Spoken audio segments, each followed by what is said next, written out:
The gentlemen putting on the program tonight are from Illinois, and they have been doing this for some time. They are experts, I think, in energy. Many years ago, we saw a presentation in Indianapolis by another energy expert, a former architect, and he said, if it costs you too much money to heat and cool your house, it's your own fault. Because there's things you can do when you build it, or remodel, or other remedial things you can do to at least help reduce some of your energy costs. And some of that's what we're going to learn about tonight. So, first off is Aaron, you first. Aaron Ridenour is from Prairie Power, which is a wholesale power supplier in Illinois. And Bob Dickey over there is with Eastern Illini Electric Cooperative, and he is in energy services like REMC is. So without further ado, let's hear from the guys and learn about the energy wall. Thanks, Tom. I bet it was done right that you were talking about. It was. I'm going to briefly tell you a little bit of the history of the wall and how it come to be, and then Bob is the real expert. He's going to go through and give you the real information, because we want to help you all save money, and if you can reduce your energy costs, you're going to save money. So that was the basic philosophy behind the discussions on the wall. We counted up the other day, and we've been to over 75 different programs. We've been in over 10 states. Over 1.5 million people, honestly, have been exposed to the wall. So what we try to do is present to you things that you can do inexpensively to save money, lower your utility bills, and be more comfortable in your homes. So with that, Bob, you can have it, buddy. I guess Aaron doesn't know, but he's an expert because he's at least 50 miles from home. Oh yeah. And that's what makes me an expert too, is the fact that I'm 50 miles from home. Last night we went till 10:30, so I was told that, Bob, an hour and 15 minutes, so I got the timer going right now. We didn't go till 10:30, okay? But he does have 129 slides that we added this afternoon. Right? Well, I really want to tell you how much I appreciate the fact that you would come out on a night like this and to learn more about this wall. And we're very appreciative to be able to even be here and have the opportunity to do so, because we know that if we can do some things with our homes, that we can, as Aaron said, we can reduce our energy bills, and we can reduce them significantly. When we were out in the Senate room and was making this presentation, it was a huge room, real tall ceilings. I mean, it was amazing. And we basically told them that if what we're going to show you about this wall, that anybody in their home that's got an old home could easily reduce their energy consumption and therefore their bills by as much as 20 to 40% without doing some things that you typically think you would have to do that. So we're going to show you, what, as we say here tonight, talk about it. I'd like to get a little bit of show of hands.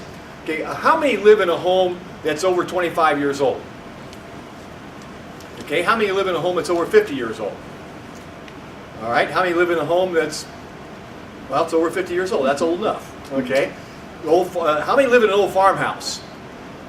All right, now of those homes that you live in, how many have basements? How many have crawl spaces? Okay, now do you know the difference between a crawl space and a basement? What is it? Shout it out. What's the difference between a crawl space and a basement? What? Cement floor. Height. Height? Yeah, cement floor usually is in a basement. I mean, there's very few basements that don't have cement floors, and crawl spaces usually don't have cement floors, and they maybe have dirt or rock, but usually we think about it as being height. So really, it's about 4 foot to 5 foot, depending on how deep your crawl space is, between that and a basement. And now, when we think about this, how many have ductwork or their heating system in their crawl space or their basement? How many consider that conditioned space? A few hands went up. Okay, it is conditioned space. When we talk about conditioned space, we normally think of that's where I live. I condition the space where I live, and if it's a basement and I'm definitely not in a crawl space, then I'm not going to call that conditioned space. It is conditioned space. Doug Rye is an architect that the gentleman was talking about early, because Doug Rye is the expert. I mean, he is an architect. He has traveled all over the country, and we have him on 2 radio stations right in our neighborhood of Eastern Illini Electric Cooperative. Eastern Illini Electric Cooperative is about 120 miles north to south and about 65 miles east to west. We're the least dense membership base in Illinois. We have right at 3 members per mile. We're rural. We have 4,600 miles.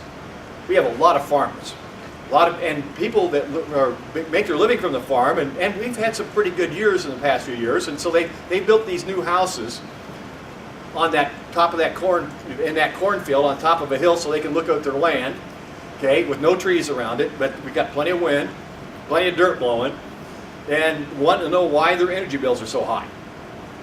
So the other thing we're probably noted for at Eastern Illini Electric Cooperative is that we have installed on our lines more than 1,000 geothermal systems. And we checked with all the cooperatives that I know of, and we put it out on the blogs for the cooperatives, and we don't know of any other cooperative that has over 1,000 geothermal systems on their lines. But we think geo is a great source of energy, very efficient. It's a renewable energy, so we highly recommend it. But before we do, we want to talk to our members about what we're talking about here tonight about the wall. We're not here to talk about heating and cooling systems. We're here to talk about your home, your building envelope. So what you're looking at is you're sitting on the inside of the room looking to the outside, towards the outside, and you're looking at different phases of construction here of this home that you live in. But we got tired of passing even good literature, like this kind of literature. We want you to be sure you get some literature before you leave. And the literature on this wall, we were passing out thousands of pieces of literature, and nothing was really happening when it comes to our members doing anything about their energy efficiency, making their homes more comfortable. That's why the wall. Because if you're like me, you got to see it sometimes. Now, I took this to a show. Well, we go to all the community colleges in our area, and it was up at Kankakee Community College here two years ago. And one of the students came by and he looked at that and he says, "Why would anybody cut up $100 bills?" College student, okay. I said, "Well, they just printed too many and they only printed them on one side. He made a mistake." So, but we had those up there because what we're really saying here, and you can see it graphically, when you see those dollar bills and $100 bills blowing like they are, there's a problem there. It's called air infiltration. Air infiltration is the one thing we have got to stop if we want to lower our energy bills. There are basically 3 forms of heat transfer. The one we're most commonly aware of is called conduction. You know how we stop conduction? How do we stop conduction? We put insulation in the home. Okay? We got to put insulation in the home. And how do we measure insulation as far as its value? What do we call it? Anybody know? R value. Okay, it's called R value. In other words, the R stands for resistance to heat transfer. But there are 2 other forms of heat transfer, and those 2 other forms are convection, and that's what we're seeing here, right here, and that's what we're seeing here. Air movement, airflow, and the 3rd one is called radiant heat transfer. And we're learning a lot more about that. We've always been focused on R value, stopping conduction.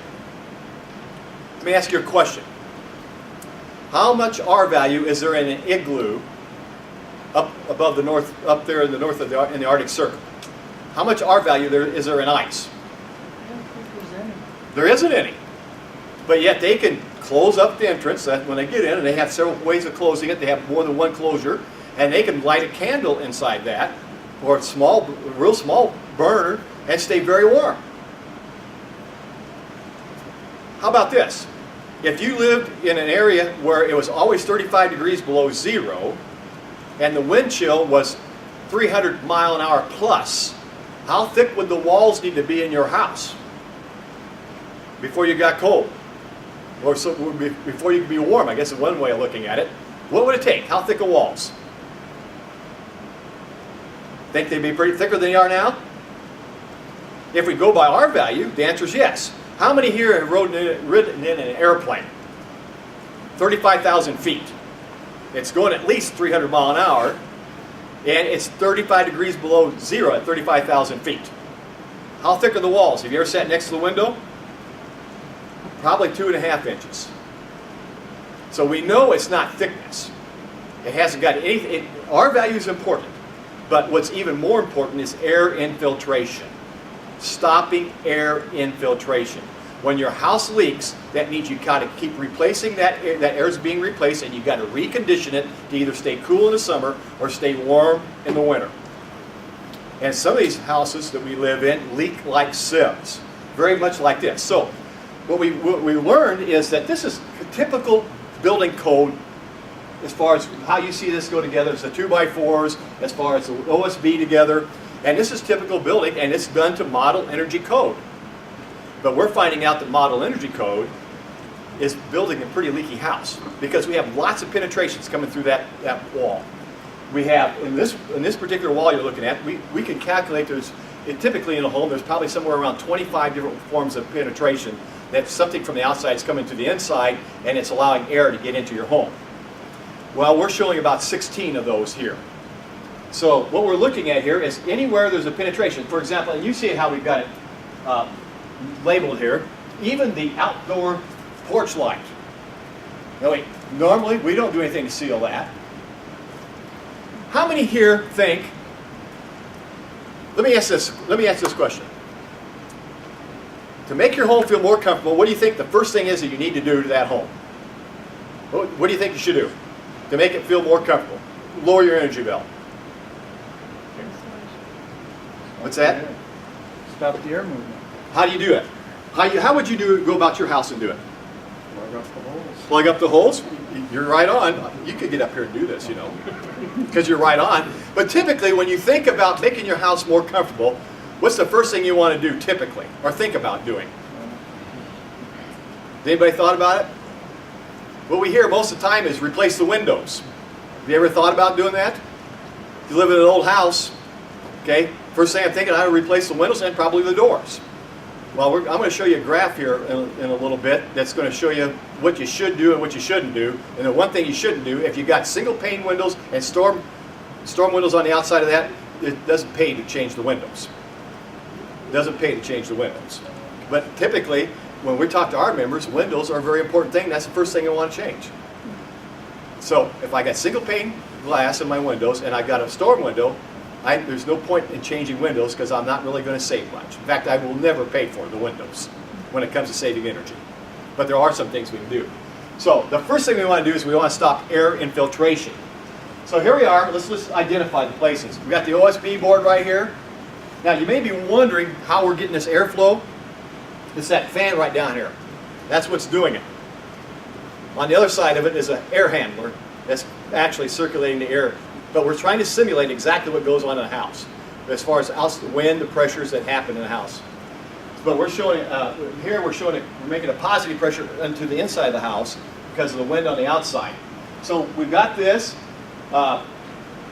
recessed can lights. How many have recessed can lights in their house? How long have you had those recessed can lights in your house? Long time. Okay, they're probably not ICC rated. I said ICL rated. Okay, which means that they have to be vented like this right here.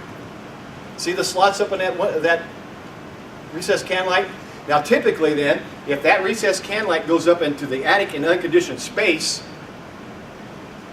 and has to be vented to let the heat out from these expensive, not these here, but the incandescent light bulbs that we normally have in them because they create a lot of heat. That heat is going right up into unconditioned space. Heat always moves from the hot to the cold, but it also is not very well sealed. These right here are not very well sealed, and as a result, you've got chimneys in your ceiling going into from conditioned space to unconditioned space. Does that make sense? If you have 10 of those recessed can lights like that, it will cost you about another half a ton of heating. You need that much more for every 10 recessed can lights you have that are unsealed like this. This is a major heat loss right here. They act like a chimney. They just pull the conditioned air out of the room and move it into the attic. And sometimes we'll have soffits, and we'll have can lights on top of the countertops, looking down the countertops, but that's the soffit's built up to unconditioned space in the attic. Same thing's happening there. There's a lot of things we're learning about heat transfer that we didn't know before because it was all hit. Part of it is using blower doors like this and creating a vacuum in the house and then going around with a smoke stick and seeing where all the air is coming through that's headed towards this fan that's sucking it out of the house. The other thing we're starting to look at and having great detail on is thermal imaging. And I was showing a few pictures up here earlier as you came, and we'll look at some more later. But thermal imaging pictures give us a real picture of heat transfer. If we're on a cold night and we're on the outside and heat's escaping, it'll show up as white. If it's actual cold, it shows up as black. And we'll see some of that here on some pictures on the screen here in a little bit. So the first thing we want to do is we got to plug the gaps and the cracks around the house perimeter. Well, the other thing we're looking at here is utilities. What size hole is typically drilled for that utility to come in? The biggest one they can find for the biggest utility. They never change the bits, or they use the same one for all of them. Well, they don't go back and they don't seal them up. So everywhere there's a penetration with a utility coming in, and something was mentioned this morning that said, that service entrance panel that comes in with all those wires or goes out, and sometimes to the outside or coming in from the outside to the inside. No one thinks about sealing that up.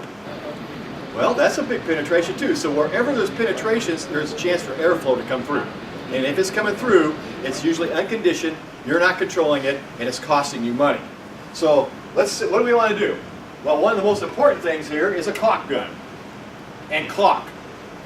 Some of the older houses, I've actually told our members, you're probably going to waste some time doing it on the outside, and they don't have any insulation in their plaster walls, but they have corners and they have all kinds of draftiness and they feel it. They may want to take some clear caulk. This is not clear, but they may want to take some clear caulk and literally go around the inside of the window frames.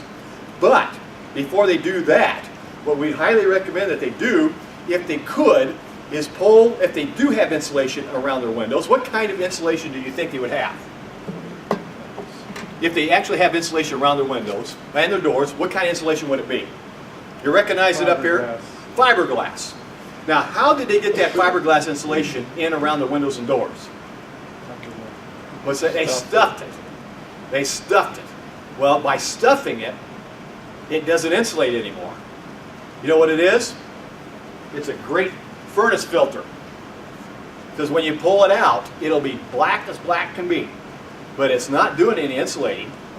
Now, hopefully, you get enough dirt in there, it'll plug it all up and stop the airflow. But that doesn't happen either.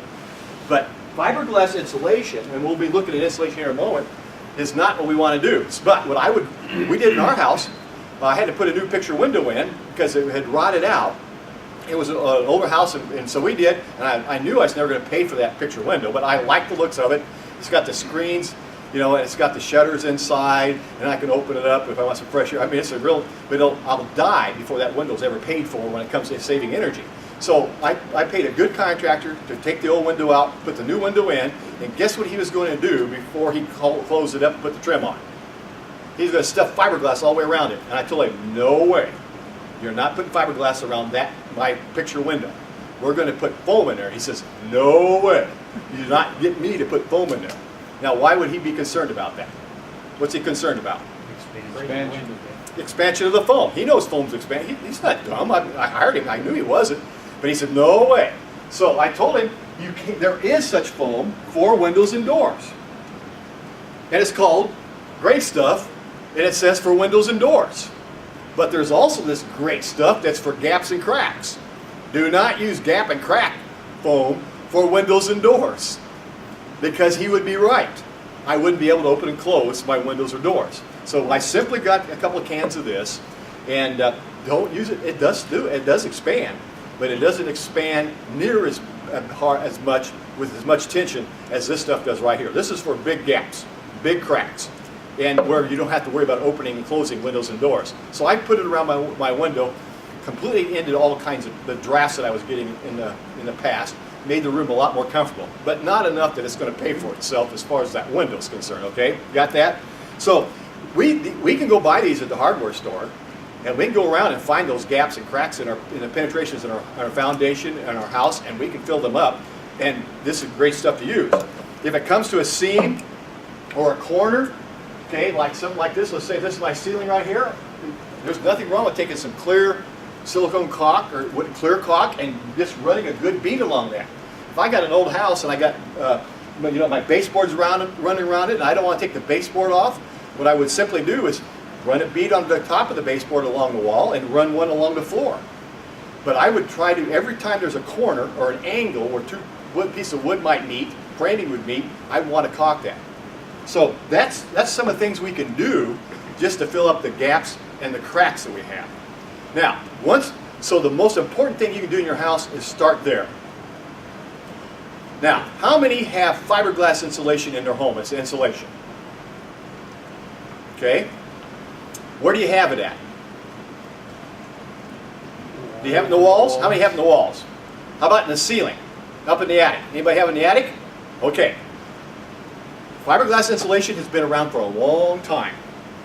And if properly installed, fiberglass insulation will work. And I said, if properly installed. Now, here's a problem with fiberglass insulation. Owens Corning was a big company back during World War II, had a lot of manufacturing going on. War ended. Now what are we going to do with all our facilities, and what can we make with our facilities now that there's no war to support? And so they got into the insulation business. So they wanted to give credibility to their insulation. So what they did is they developed a test. And the test was, I can give you the scientific label for it, AST something, and it's a number. But what they did is they said, we're going to create an R value for our insulation. So people will know that certain thicknesses have certain R values, and we'll sell it like that. I'm oversimplifying the story. So what they did is they built what is called a hot box. Now, this hot box then, well, what it was designed to do is to keep all elements out of it and measure heat transfer. So when I say keep all elements out of it, what they really wanted to do is they didn't want any airflow or air infiltration in that. They didn't want any moisture in it, and they didn't want any light. Anybody have any idea why they didn't want any light? What do you think it was? Breaks down the fiberglass. Breaks it down, it's radiant heat transfer. Light is a source of radiant heat transfer. So, all those reasons. So they built this box, and they put a temperature on a hot plate on one side, put the insulation in the middle, and then they would measure the amount of time it took for that heat to transfer to the other side, to the other plate, and be able to measure it. And that's how they created R value. Now, so we know that insulation works well in the hot box because there's no moisture, there's no airflow, and there's no light. Daylight, sunlight. How many of your houses live in that kind of condition or exist in that kind of condition? You have moisture. Today we've got moisture. Okay? We have airflow. You're feeling the drafts, aren't you? In your house. Okay? Have you ever walked up to your switch plate as you went to turn the light on and felt air coming out through it? Or you went to plug something in the outlet down there and you felt air coming through it? Well, if there was fiberglass in the wall, that's what you should expect. If you haven't sealed it properly and all the gaps and the cracks, because all that's going to happen is the airflow is going to go through the fiberglass. We have a display right over here. Many of you may have seen it. Aaron, would you share a little bit about what's going on there? Temperature on the insulation is 69.8, and the fiberglass is 71.6. Okay, and so these are indoor-outdoor thermometers. So one of the top is measuring the room temperature, and that's 72.2 and 71.6. So they're not exact, but we're real close to 72. Okay, now what we've done is we've created an attic condition where the sun is now beating down into the attic, and we're causing, with the light bulbs, we're heating up the attic. But we also got airflow going through the attic. And that airflow is going to flow through the insulation, or at least try to. And one is fiberglass and one is cellulose. So here's what's going to happen. If I have fiberglass insulation and I don't stop the air infiltration from flowing through it, I'm going to feel the drafts here, but what is the temperature of that insulation going to be if I've got airflow flowing through it? What's it going to be? Whatever the air temperature is coming through it. So if it's cold air coming through it, it's going to be cold temperature. If it's hot air coming through it, it's going to be hot. Now, how good is insulation working now for you? Now, let's take something else. Let's add some moisture to it. And that moisture, let's just add 2% humidity to it. And it gets inside your cavity, that 2%, because the air is flowing through it.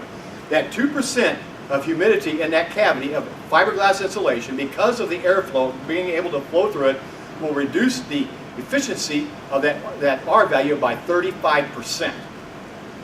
So if it was known as R7 value, it's now down to somewhere in the neighborhood of an R4.5. That's at 72 degrees. If we go down to 30 degrees, we're going to lower the R value by another 35%. So how's it working for you? By the way, when do you need insulation? When it's 72 degrees out? No, because that's normally where our thermostat is. So when we need insulation is when it's really hot outside or when it's really cold outside. And that's when it doesn't work. It will work if you stop the airflow. Okay? If you stop the airflow, it will work. But in order for me to do that in these stud cavities, I'm going to have to go along and caulk all the gaps, all the seams, because whenever you have two pieces of wood come together, it's not going to be as seamless and it's going to be airtight. Air finds a way to get through everywhere. So I would have to go out there, and I would, and this is the only time to do this is when the house is being built, and you already live in houses that are built. Okay, would be now to go down here and do every angle, top plate, bottom plate, seal it up. How many think they're willing to do that? Kevin's willing to do that. Okay, he's got plenty of time. He's in marketing. Right? Well, we don't like fiberglass insulation for that purpose. We're not saying it can't be installed properly. We're just simply saying it doesn't get installed properly. Here's another thing. This is the best installation of fiberglass insulation you'll ever see. This is the best installation of fiberglass insulation you'll ever see. Why do you think that is? I'll tell you. Okay, it's uniform all the way across. There's no depressions here. Typically, when fiberglass insulation gets installed, they try to tack it, nail it to the inside of the stud so it doesn't affect the surface out here to put the drywall, so it's not rough. That's a nice smooth surface. As soon as you compress the fiberglass, you have just reduced its R value. As soon as you compress it, you've reduced its R value. Also, if you try to compress it around utilities, wiring, running through the stud cavity, go to your outlets, go to your switch plates, okay, or it could be plumbing, you've lost your R value. You don't compress it. It relies upon the air trapped. The other thing that has to happen with fiberglass insulation is that it must be encapsulated on all 6 sides.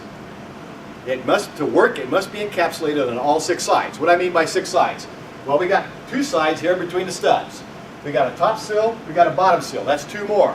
We got a back in the OSB, and typically we'll have drywall. It works great as long as the airflow is not flowing through it. Now it's encapsulated. Okay? But what do you do in your attic? What about knee walls? Typically we put it in, you can look at the fiberglass, you can see the fiberglass. If you can see the fiberglass, it's not enclosed on all 6 sides. Guess what it's not doing? It's not insulating. You might feel good, but it's not doing its job. Okay? That's enough about fiberglass. We like cellulose, and we also like the foam. The cellulose, there's several ways you can apply it. How many here have cellulose insulation in their attic? Okay? How deep is the insulation in your attics? 10 inches. 10 inches? Okay.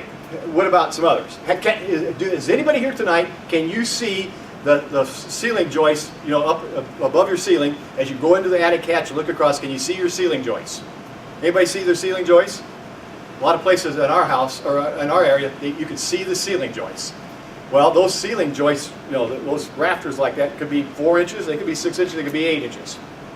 If you see them, if they're, what do we recommend in this area? I think this morning we said, what, 15, 16 inches of insulation? We need 15 to 16 inches of insulation in your attic to get the R50 R value that is required for this area.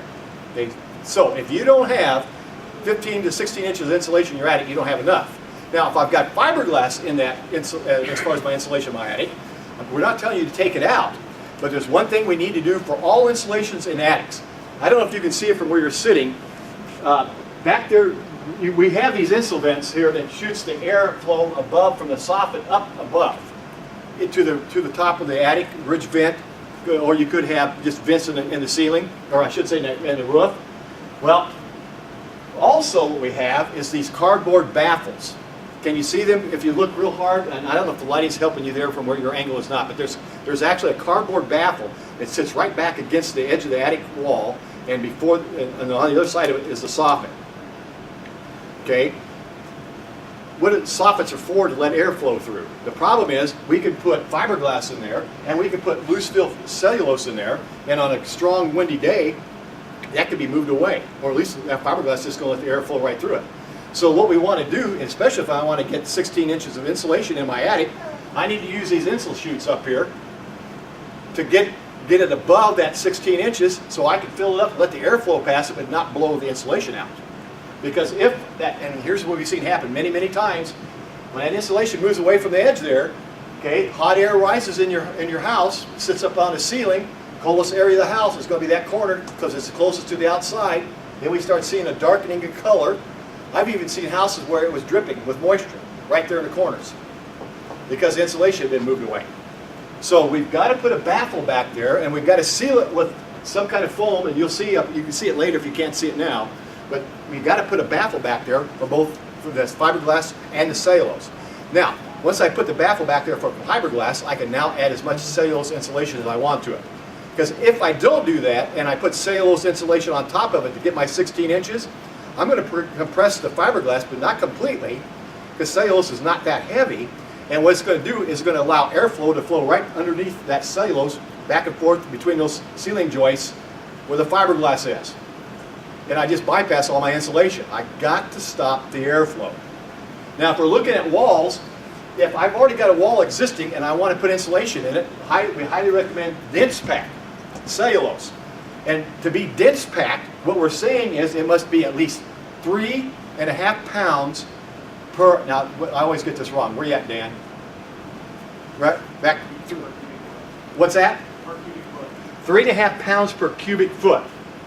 If it's not dense packed, then you're going to have air spaces in it, and it's not going to do the proper insulation. Okay, it won't. So it's got to be dense packed. Now, the other way of doing this is if I'm building a house, then I can spray it on, and it's a damp spray. A lot of people call it wet spray. Well, maybe some installers spray it on wet. Okay, but normally we're talking damp spray to give it the adhesive to stick to the wall.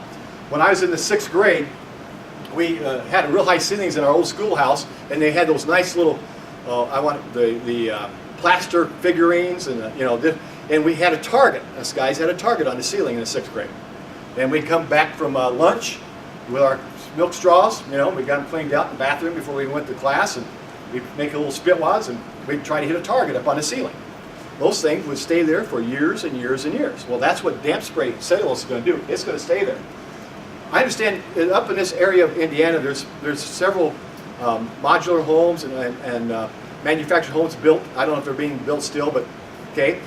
We had a builder. Well, actually, he sold the manufactured homes, and we got to go know it pretty well because a lot of those went out on our lines. Well, we talked about fiberglass. He said, I don't want any of my houses anymore to have any fiberglass in it, and he even had 6-inch walls. He said, I want cellulose in it. So they would spray the cellulose in at the factory here in northeastern Indiana area, and they haul it all the way down to Champaign, Illinois, to a little town just 10 miles west of there called Mahomet. And we'd take thermal imaging pictures of that wall, and that cellulose damp spray would stick right to that wall, and all that haul, nothing settled. And that's what damp spray does. It doesn't settle. So we highly recommend doing that if you got an open exposed wall. Now, if you're talking about it up in the attic, you're not going to damp spray it. You're just going to simply thicken it, make it so that it's the thickness that it needs to be. But it's an excellent insulation. We're now starting to see people starting to use foam. And by the way, one of the biggest advantages of cellulose is it stops air infiltration. It stops it. Foam also stops it, but we've got two different kinds of foam insulation. There's open cell and there's closed cell. Open cell, and the R value here is supposed to be, if it's properly sealed on the fiberglass, is going to be somewhere around 3.25 R per inch. And this right here is going to be, it doesn't get much credit for it, but it's going to be 3.75. But it's not the R value we're talking about. It's the air infiltration. It's the air infiltration that's costing you, and this stops it. Okay? This, if it's open cell, it's going to be somewhere in the neighborhood of 4.5 R value per inch. Closed cell is going to be as high as 7.5. But again, the thing we're really after is stopping air infiltration. That makes sense? Both of these will do that. Now we're starting to see this is going to be more expensive. In our area, and I don't know what it'd be like in your area, and I didn't ask, but I'll use our area, this fiberglass is about 35 to 45 cents a square foot, I should say a wall cavity per square foot. This is running 75 to 80 cents, and this is running anywhere from 2 to 250 for the same cavity per square foot.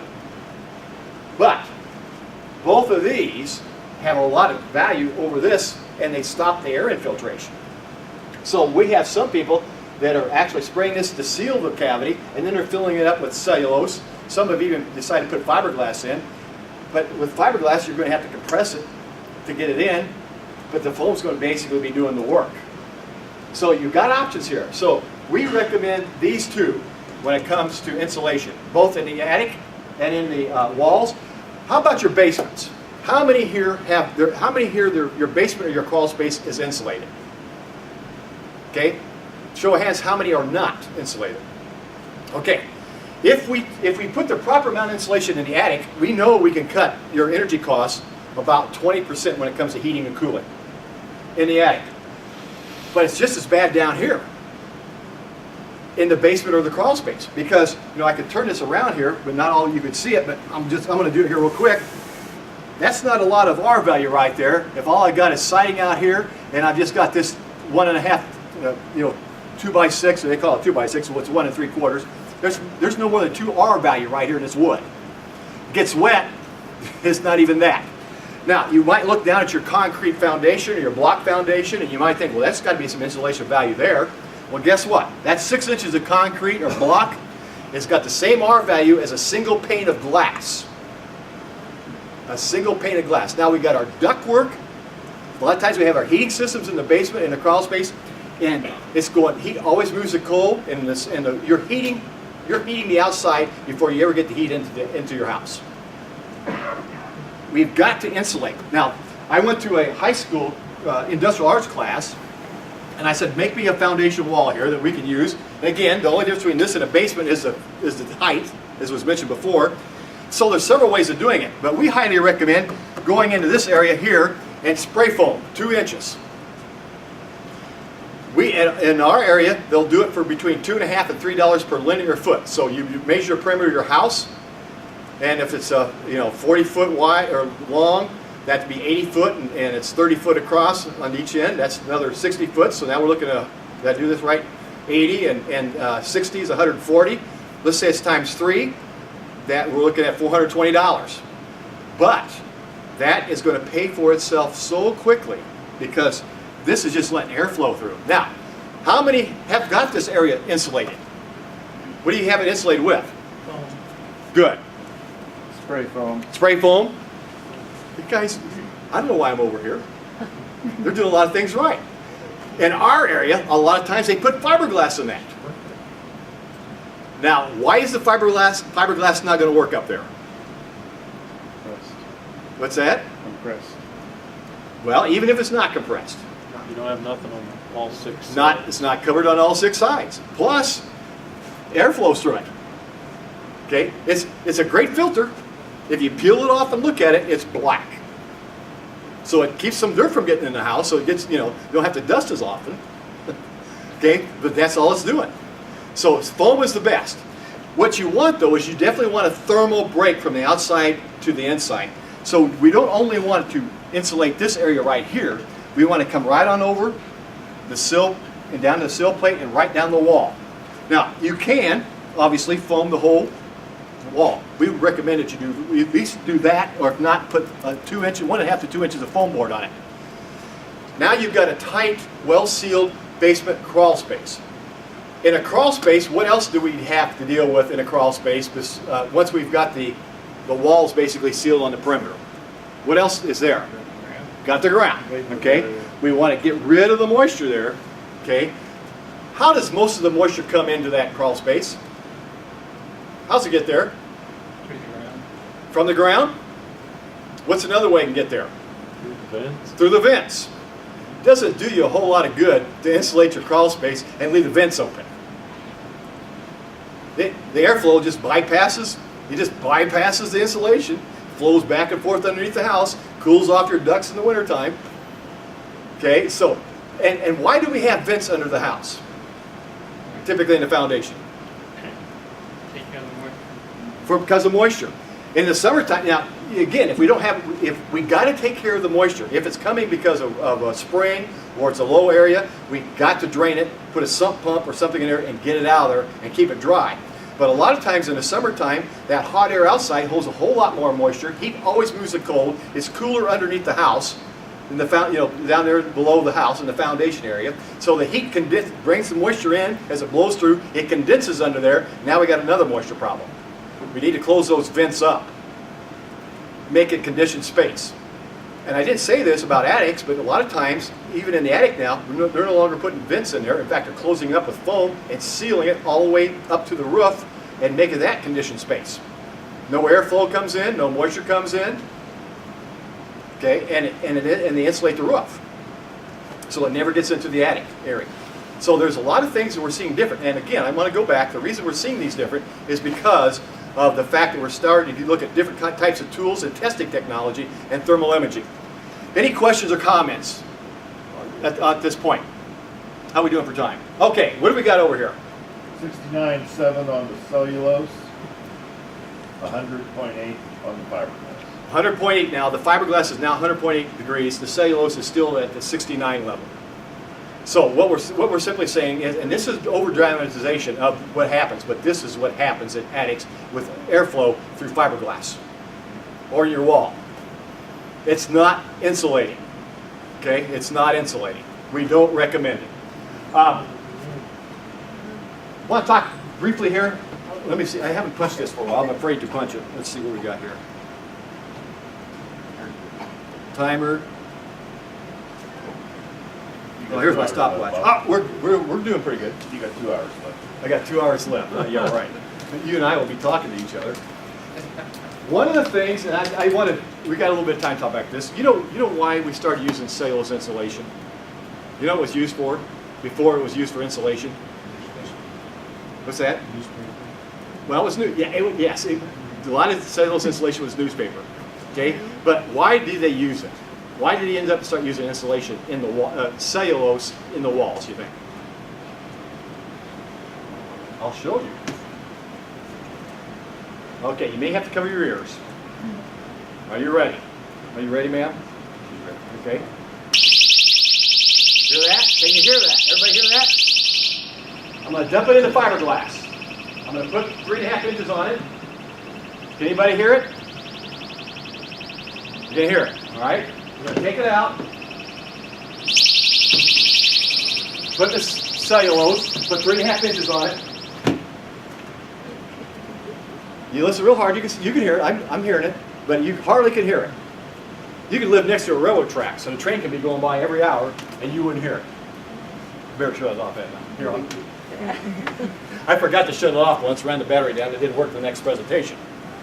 But that's what cellulose insulation can do. It's a good soundproofing. So if you got a situation where you want to get some quietness in your bedroom, or you want to just, it's good insulation for soundproofing.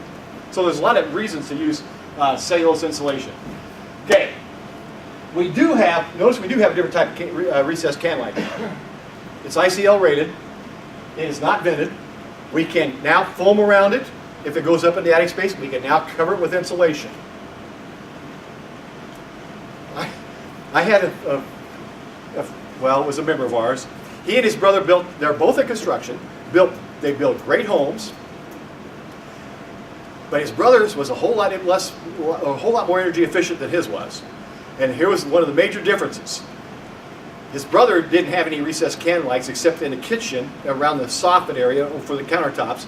He had them all through his house. He had over 100. He didn't like lights coming down from the ceiling. He didn't like lamps on tables. He wanted the light to come down from above.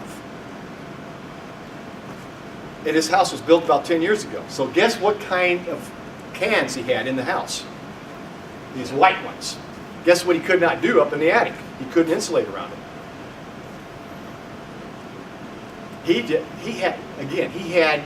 He had so much air leakage just through from his conditioned space to his attic space, and he just couldn't figure out why his bill was so high.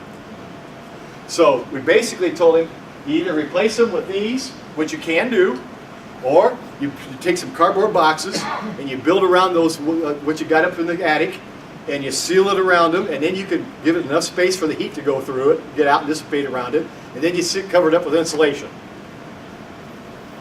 He hasn't done either one yet because either one's going to take some work. But eventually he'll get there. Bathroom exhaust fans. How many have one? How many know that it works? How do you know it works? It blows air off the house, so. It blows air out the house, okay? That you've been outside and you felt the air coming out of your bathroom exhaust fan? Okay. Most of us think it works because we can hear it running. Now, let me ask you this. How many, when you take a shower or a bath in your bathroom, that your mirrors fog up? Anybody have that situation? Sure. Guess what? Fan's not working. If your mirrors fog up, fan's not working. It's not pulling enough air and the moisture out. Now I know next to the window, it's going to fog up. There's moisture going to condense. But what's happening is we're just not either it's not working or we're just not leaving it on long enough after we take a shower. Okay, but typically what we want is a minimum of 70 cubic foot of air movement in our bathrooms per minute with our exhaust fan. Now most of us don't like to put up with it. You're hearing the blower handle work now. Well, I could stand next to hear this too. We call these Builder Braun fan exhaust systems. And the reason we call them Builder Braun is because they fit the hole and they turn on, they turn off, and they're exhaust fans. But they're real inexpensive. I have in my house one that moves at least, well, it's actually because of the size of the bathroom, it's moving 100 cubic feet of air per minute. And I also have a humidity sensor on it. So that when I kick that fan or that shower on, or my wife kicks on the bathtub, whatever it is, running water, boom, it's running. And it doesn't shut off until it gets the moisture, humidity level in that room down to where we want it to be. So it's important. Now, why is that important? As we tighten up the building envelope, as we seal the gaps and the cracks and all that, and we put in insulation that doesn't allow airflow, we're tightening up this house. And what's happening is we're still continuing to use water, but now it's not escaping anymore, unless we have good exhaust systems. And some of the houses are getting tight enough, especially these houses right here, that they have to put air exchange systems in. And they may have to put one that's a heater so that they don't lose all the heat that they're trying to heat in the wintertime, so they keep it in the house, so that it heats the cold air coming in with the hot air that would be leaving. But here's what's happening. A lot of people believe that when they built a new home, and whether it's been built in the last 5 years, 10 years, 20 years, that home is going to be an energy efficient home. Well, there's a good chance it's not. These homes were built to Model Energy Code. And Model Energy Code says, you do specific things, and so they get it inspected, get it passed, it's built to Model Energy Code. Energy Star says that what you should have in your home, you need air exchange. But that amount of air exchange you need to have is between 0.25 to 0.35 air exchanges per hour. So what they're really saying is that every 3 hours, I should change over all the air in my house. We went out and tested brand new homes, showcase of homes. I was on the board of the Home Builder Association in East Central Illinois for 6 years. And we'd have this great showcase of homes every summer until the economy and the housing market crashed and nobody wanted to build a house that wasn't sold. And anyhow, we would go and do blower door tests on these new homes. And the air exchanges could be as high as 0.8. Built by Model Energy Code, but definitely not Energy Star. So in other words, they were exchanging air just naturally 2 to 3 times faster than the Energy Star recommended home. Well, that means they're going to be heating and using a lot more cooling, BTUs, just to keep the house at the same temperature. Anytime you can walk into a house and you go down the basement, it's cooler in the basement than it is on the main floor, and then you go upstairs. If you have an upstairs and it's hotter upstairs than it is on the main floor, that means I haven't done a very good job of sealing and insulating my home. I've been in homes that from the floor, it would be a concrete slab, 20 foot up to the eave, the temperature difference was less than 1 degree. It's because the house was properly sealed and properly insulated. So, I'd go in these homes, we do the blower door tests, and they'd want to get them Energy Star rated, and they weren't even close to being Energy Star rated. Now we come along to a house built like this.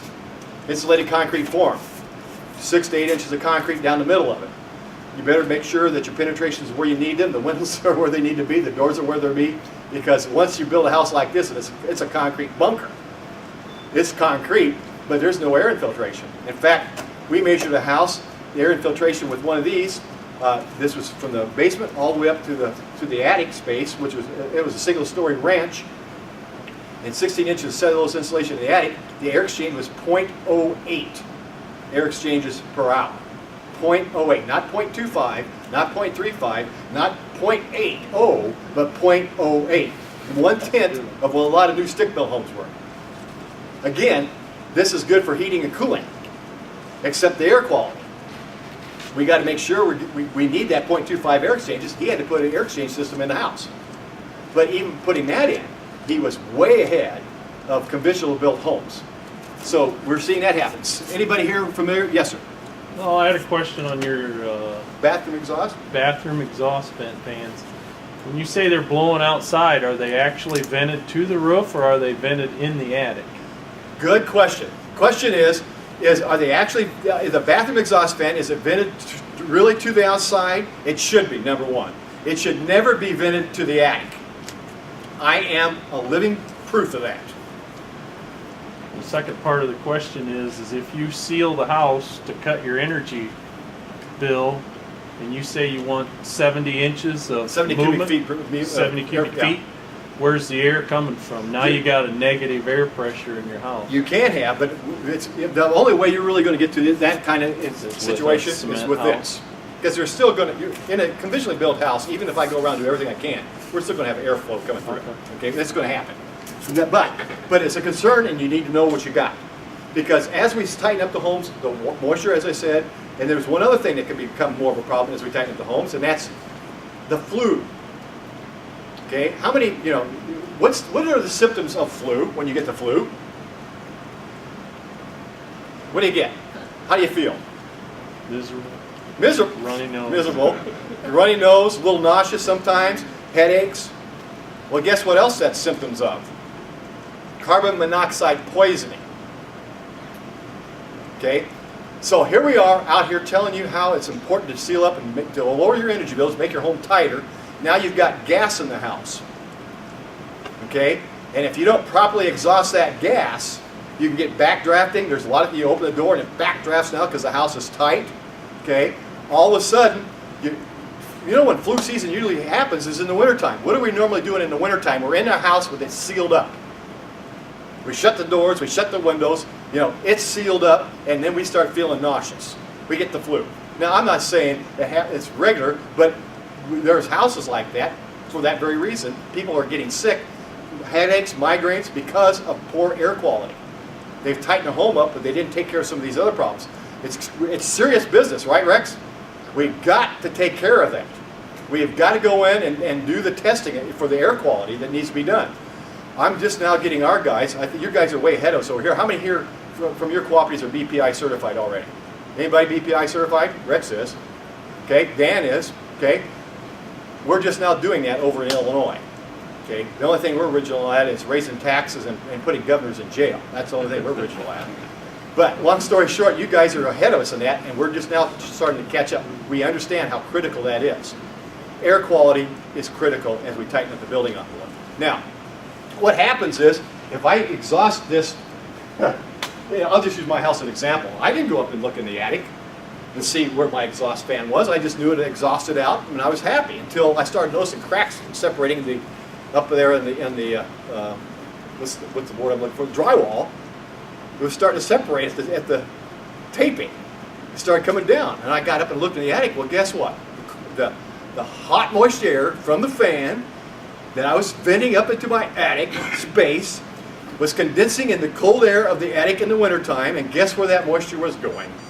Right back down on my fiberglass insulation, which reduced it, made it soggy, and now it's moving it down into my ceiling, and it's starting to come down. My wife got a new bathroom out of it, but I made sure I put the right kind of fan in. And the other thing we don't want to do is we don't want to. This has got to be a minimum 4-inch diameter. Okay, this one's got a 3-inch outlet. Well, you got to make this at least a 4, and this should not be more than 10-foot run, and it better be if you're using this stuff at all. Dan was telling me in their house, in the Touchstone Energy home, it's PVC straight pipe. Is that right? PVC pipe, something smooth, because this corrugation in here, what it does is it stops airflow. It restricts airflow. Now, let's run it up and down over some rafter joists like this. I was at a house, well, I wasn't at it, but the contractor was telling me about it. He said, built a new house. He said, Bob, we got moisture running off the corners of the house in the master bedroom. He said, I know we closed it up in the wintertime, we plastered it, we painted it, so we put a lot of moisture in it, but we ran in the master bath, we ran the exhaust fan 24/7. He said, but moisture was still dripping off the corners like this. Well, 2 things happened. Number 1, they didn't put the baffles up for the insulation. It was a west-facing house, and that air in Illinois was just coming right up through the west side, going through the house and moving the insulation away. Second thing that happened is they took it to exhaust it to the soffit, but they ran it up and down like this. He went up in the attic, he went, picked it up, and gallons of water poured out of that hose, right down through the ceiling of the master bedroom that had just been plastered and built. Okay? And the fan wasn't working. Once it plugged up in that ear trough, it's like a trap. It no longer moved any moisture. So nothing was getting out of the house.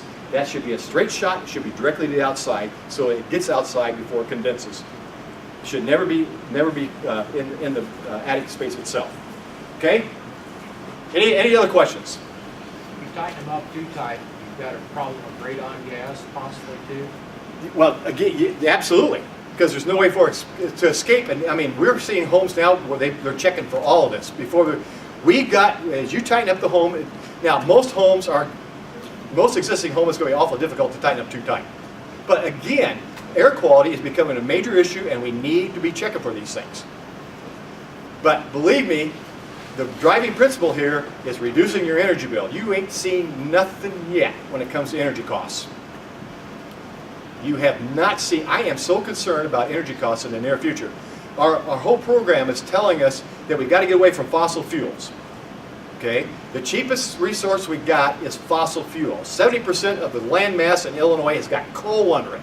Enough coal in I don't know about Indiana, but enough coal in Illinois to actually feed, to present enough BTUs to heat the 48 main states for 200 years. And we can't use it. And they're going away from it because of carbon dioxide. This is getting bad. But one of the reasons they're doing it, and even our president said this a couple days ago, he said, we need to learn how to conserve. So he doesn't care if gas prices, I'm not getting political here, but the way to do that is to drive the prices so high you can't afford to use it anymore. Or make renewables competitive. And I'm not against renewables, but the problem is we're going to have to raise fossil fuel prices to be able to match wind energy and definitely solar. Okay, it's expensive. Believe me, you're going to pay a whole lot more than you're paying. So we've got to get control of our own costs when it comes to our homes and how we use energy. Because it's going to keep going up and up and up, and there's nothing we can do about it. Because how should I say this? The only thing we can do about it is take action of our own, be proactive ourselves about our own homes and what we do. Because otherwise, it's just going to get out of hand. It's out of hand already. It's going to continue. By the way, I'm finding out your rate, I don't know if they're all about the same. I'll just tell you what our rate is. The first 1,000 kilowatts, because of our lack of density on our lines, our first 1,000 kilowatts is 13.8 cents. First 1,000 kilowatts. Now you know why we got over 1,000 geothermal systems on our line. That's why we promote it so much too. After we tighten up the home, after we make sure the proper insulation is in there. Okay? And then after that, it drops down to 8.6 cents. You think you got it bad? Come over and live in Illinois. Okay? You don't have it bad compared, but it's not going to stop. It's not going to stop. We've got to do these things. Okay, I promise, and let's see here what happened. Let's see if this works now. I want to show you, in closing, this, I don't know how, you can't read the fine print, I realize that. But what we did is we have a HERS certified rater on our staff. He's thermal imaging certified, duct blaster certified, but I said, Tim, what I'd like to do is I'd like to take an average home on our lines, a farmhouse, and we looked at several different farmhouses, and we looked at energy bills, and the energy bills, the total energy bill for a lot of these farmhouses was somewhere in the neighborhood of about $4,500 for the year. Not heating and cooling alone, everything. Just an old farmhouse, $4,500. I said, okay, but what we want to do is we want to make this farmhouse more energy efficient. So I want you to go through the ResNet, the software, the RightJ, and I want you to take a look at different things we can do to the houses, and we can predict within about, I'm going to say easily within $50 of what that cost is going to be for that house. So we know the price, and we know what the price is because we know what the price of propane they're paying. We know what the price is for our kilowatts. And I said, let's look at some changes that we can do. So most of the time, when we hear about changes, the first thing our members want to do is change the windows. Well, so we're going to change the windows out in this average Eastern Illini Electric Cooperative house. And the savings would be annually $97. The change, energy savings would be $97 for those windows. Now, I just spent $2,400 to have a picture window installed. At $97 savings, if that was the only window I had in the house, it'd take me 24 years just for the one window. It's not going to happen. Well, what if we sealed it up with some caulk and some foam? The savings would be, the first year, $214. We went out and sealed up the penetrations where the utilities came in, the cracks in the foundation, anywhere we found airflow that we could seal. What if we did it? We could save $214. Well, ducts. The ducts work for our in our basements, our crawl spaces in the house. If they're not sealed properly, and 90% of them are not sealed properly, if they were put together with duct tape, they're loose. Someplace there's a disconnect. Now they tell you, well, as long as in conditioned space, you're not losing any money. But here's what the problem is. I'm really cold down here because it's not getting to me because the duct is separated. Follow me? So we crank up the thermostat to try to get more heat down there, and all we do is raise the energy bill up. So it's good to seal the ducts. If we make sure all of our ducts are sealed, we could actually save $265, and 90% of your houses, the ducts are not sealed anymore. That tape, that duct tape, whatever it was that first went around those ducts to deliver your heat and your cold, to do that, your returns, is not working properly because they're disconnected. There's leaks in them. Okay? Now let's seal that rim joist. Okay, we sealed the rim joist and insulated it and stopped air infiltration. This right here. Typical home on our lines, we would save $291 a year just by doing that. These are things we can do, we can get to. I'm going to move on up. Okay, if we could actually, by the way, I'm not there yet, but I'll show you a picture if we have time. I can do the best job of insulating the house you want. I could make the fiberglass work if I seal it up properly, no air infiltration. Okay, we know these two work because they stop air infiltration. But what have I not insulated? On the wall, I'm referring to the wall now. What have I not insulated? I've got the ceiling. I'm talking about the wall itself now. The light fixtures. Not the light fixtures, no. The wall itself. What is not insulated in that wall? Studs. Who said that? Studs. 4 inches of stud, or 3.5 2x4, is an R value of 3.5. So 20% of your wall, I don't care how well I've insulated, 20% of your wall is not insulated. I'm not talking about windows, I'm not talking about doors, I'm talking about the framing, the studs. Following? So we got to start thinking that this didn't make any difference when the energy costs were low. But now that we know that, we need to start thinking about, if I got an old house and I can't get into the walls, but I could take the siding off and I could insulate around it, I think that'd be a good thing to do. Because you'll see your energy bills go down. I've got some great stories to tell you, but this is not the time to do it. But if I was able to insulate my walls and cover those studs up, I'd save another $358. The ceiling insulation is one of the best things you can do. If you put the adequate amount of insulation in the attic, we're talking savings of $409 on our homes, over savings of energy costs over what they're spending right now. We haven't put a new furnace in, we haven't done anything, we're just insulating and sealing. Crawl space, if I do that properly, $492.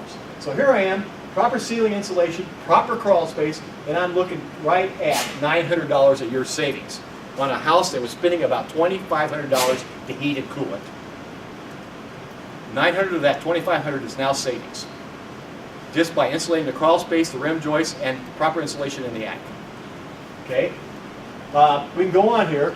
The biggest one is the rim joist, the foundation, the above grade walls, and ceiling and infiltration. But we can take that house, if I could do all these things, from $2,500 for heating and cooling, I could actually save close to $1,400. That's actually more than 50%. So when I say, if you do some of these major things that you haven't done yet, and you need to do, down in the crawl space, the basement, the rim joist, seal it where you can, and proper attic insulation, I know you can reduce your energy costs between 20 and 40% in your existing house. Now it's time to go out and buy a new furnace and downsize it. Because the furnace you got in your house already is too big. It's way too big. But you know why it's too big? Because it was designed for all the leaks in the house.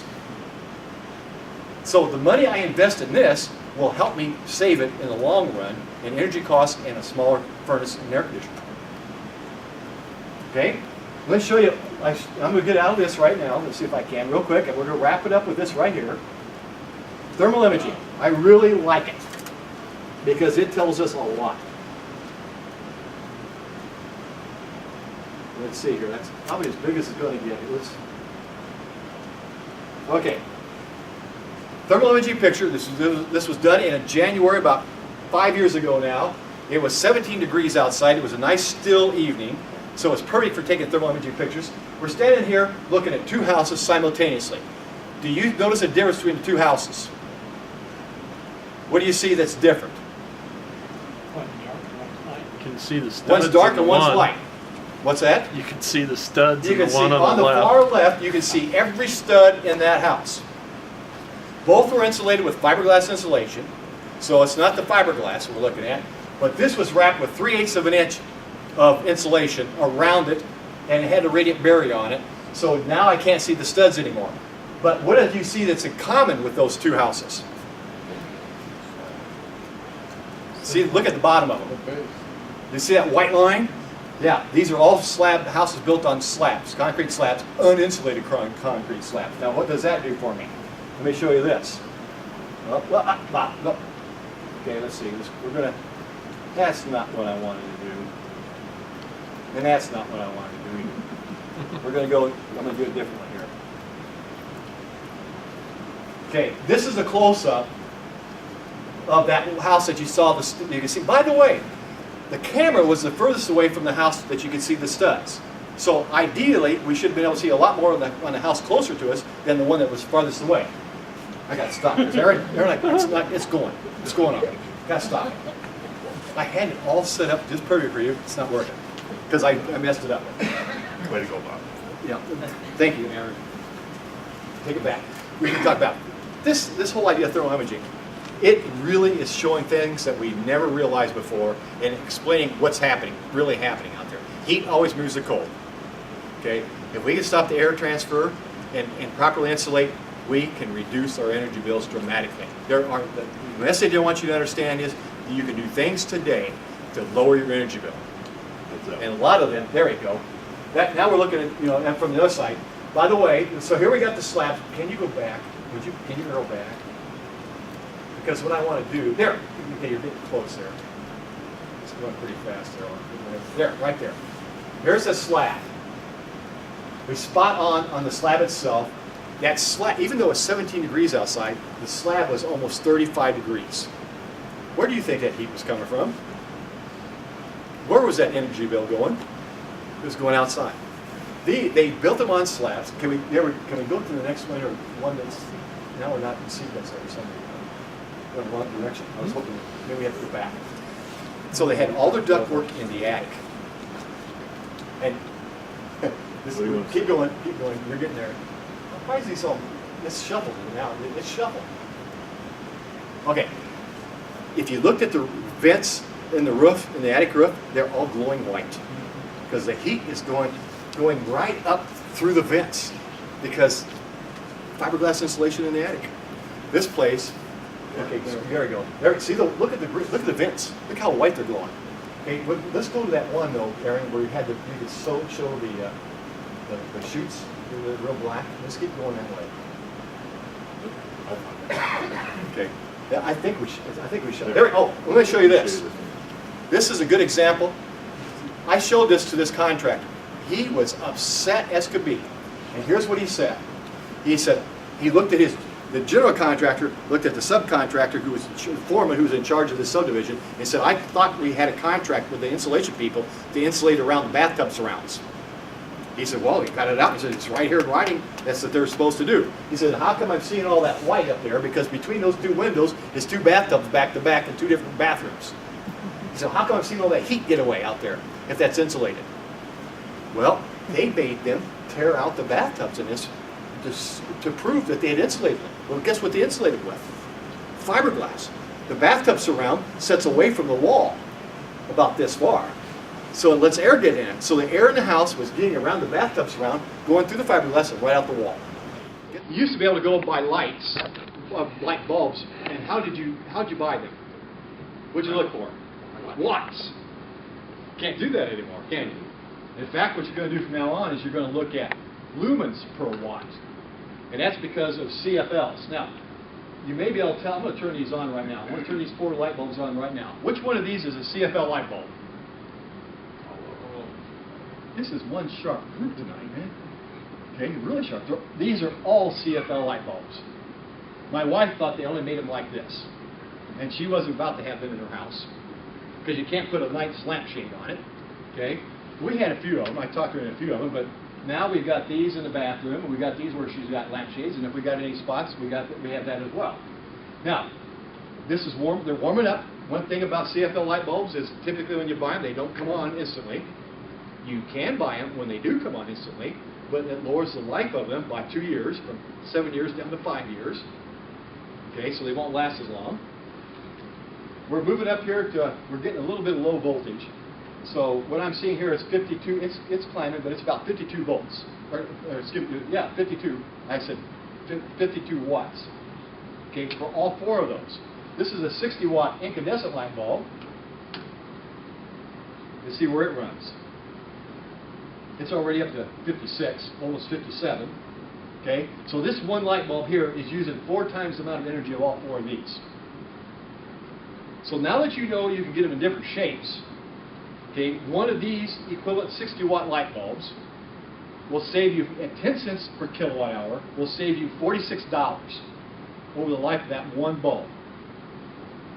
One of these, over the life of that bulb, at 10 cents a kilowatt hour, will save you $46 per bulb. Okay? Now, these are designed for conditioned space. A lot of people take them and put them out on their porch light. That's not conditioned space. They will not last very long in conditioned space. Typically, they need to be on to really get the value out of them, complete value, and a light that's going to be on for 3 hours a day.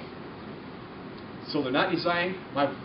We've got these in our bathroom, you know, above the sink where we got the bars, the light bars, and I got 3 on mine, above my mirror. She's got 3 above her mirrors. I get up in the morning, get ready to go to work, and I get up, and the first thing I do is I turn on the light, let the brightness come up as my eyes get wider. Okay, I like the fact they don't come on early in the morning, but and then I'll leave them on until I get ready to leave. Not her. She comes in there. She's got to save money. Flips them right off as soon as she leaves. As soon as I walk out of there, we're not saving any money by flipping them on and off. We're saving a little bit. We're not saving what we should. These are designed to stay running approximately 3 hours at a time. Now, not only are we now going to buy them based on lumens per watt. The higher the lumens per watt, the better the investment. We can get these in dimmable. We can get them 3-way. Okay, we can get them instant on, but you're going to pay a lot more for those. And by the way, you know, how many heard that we're going to do away with incandescent light bulbs? Okay, we are. just not yet. Our government is so good. They make these edicts, the manufacturers go out there and prepare to do what they said that we had to do, and then they change their mind. Well, the manufacturers have already gone out and bought all the equipment to do the changeover. Okay? The pipeline's full of the compact fluorescent light bulbs. Well, we're still going to have incandescents for a while, but even the incandescents we're now going to have after a while are not going to be the same kind of incandescent. It's going to have a halogen gas in it, so that it's going to be 30% more efficient. By 2018, they should be 75% more efficient. But here's what happened to the incandescent light bulb as we know it. What can you get a conventional incandescent 60-watt light bulb for? 40 cents? 60 cents? What can we get? 50 cents? The new ones are $2.30. And they save you 30% energy. Okay? These are about the same price now. They come down in price, and they will save you 75%. So now that you know you can get them in that way, that's what you ought to do. Because there's different colors of light. There's a soft light, white light. There is a bright white light. There is a cool white light, and there's a daylight. And it's all measured in Kelvin. So the soft one that did not have near the brightness to it was probably a soft white light, and it was 2700 Kelvin. Well, there's certain applications you use that. If you just want light so you don't trip over the furniture, or you just want sort of like a mood, and it's not something you're going to read by or you're going to work by, then you might want a soft light in that area. But if I want to get up there where I'm going to work tasks, I want to get up in this area where it's called a cool white light, and it's close to 4100 Kelvin. If I want it to look like daylight, I don't know about you, but in my bedroom, we have the soft white light. But it doesn't help me a bit picking out my blue socks with my black socks, or my blue slacks or my black slacks. You know what I do? I end up and I go outside on the front, well, I'm still in gyms, okay? I go outside and I take a look and see which one's blue and which one's black. Because I'm in daylight. Okay, well, if we could get some daylight bulbs in our house, but my wife likes the mood. Okay, it works.